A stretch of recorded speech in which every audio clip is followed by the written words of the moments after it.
Hi everyone, welcome back to my Elden Ring series where I make a build for every weapon in the game. In this episode, I'll be covering the Claymore. This weapon is a great sword that requires 16 strength and 13 dexterity to wield. It can be acquired very early from a chest in Castle Morn in the Weeping Peninsula. For this one, I went for a pure strength build with a heavy infused Claymore and the flame of the Red Maid's Ash of War, which releases a burst of fire that covers a wide arc in front of you. This weapon is a classic, fan-favorite greatsword that is a staple of the series. It has a special poking heavy attack that is very strong, which I utilized a lot in my playstyle for this build. I thought it would be fun to sort of roleplay as an OG Crusader type of character as we conquer the lands between, bringing glory to Queen Marika through hard-fought battles and maybe a few war crimes. This sword is the perfect unassuming but reliable weapon for an equally unassuming knight, and I see why so many people have fallen in love with it. It is just an all-around honest, no-nonsense greatsword that does everything you would expect from it and nothing more.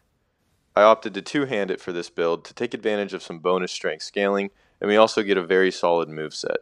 It has the strong poking heavy attacks that I mentioned before, as well as the default light attack moveset for the greatsword class, which can never let you down.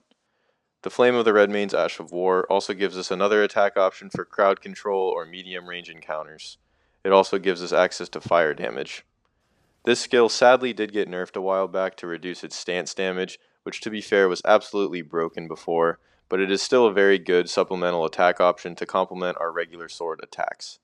The last trick up my sleeve for this build is that I am using the Deflecting Hard tier to gain access to a blocking playstyle if we so choose.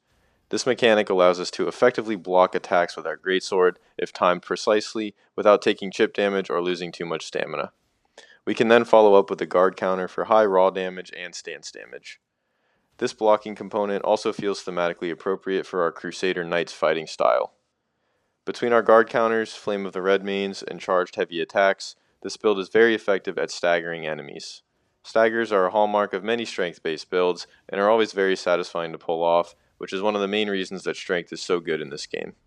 Now let's talk about my stats.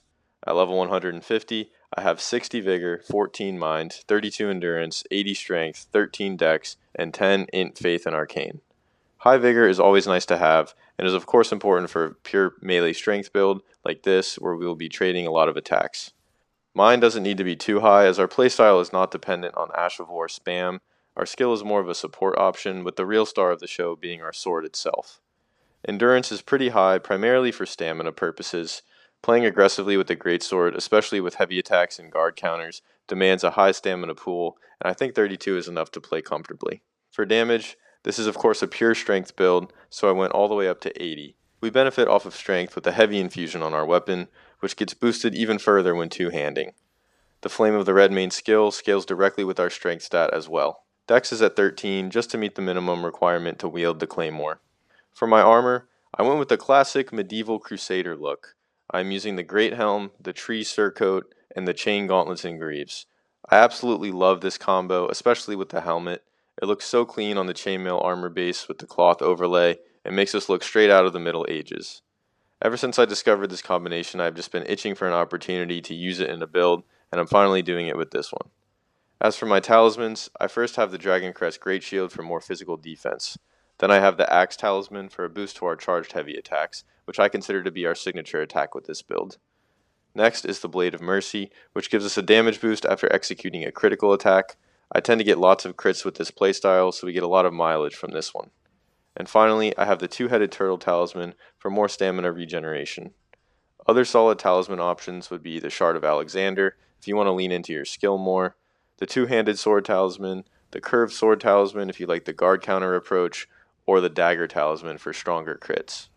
For the Flask of Wondrous Physic, I of course have the Deflecting Hard tier to facilitate blocking with our sword, as well as the Green Burst Crystal tier for more stamina regeneration. And that is all I have for this build video for the Claymore. This one is not very flashy, but is just so smooth and so fun to play. I would highly recommend it. Here's an overview of my setup from the menu screen. Thank you for watching. I hope you have a great rest of your day, and I'll see you next time.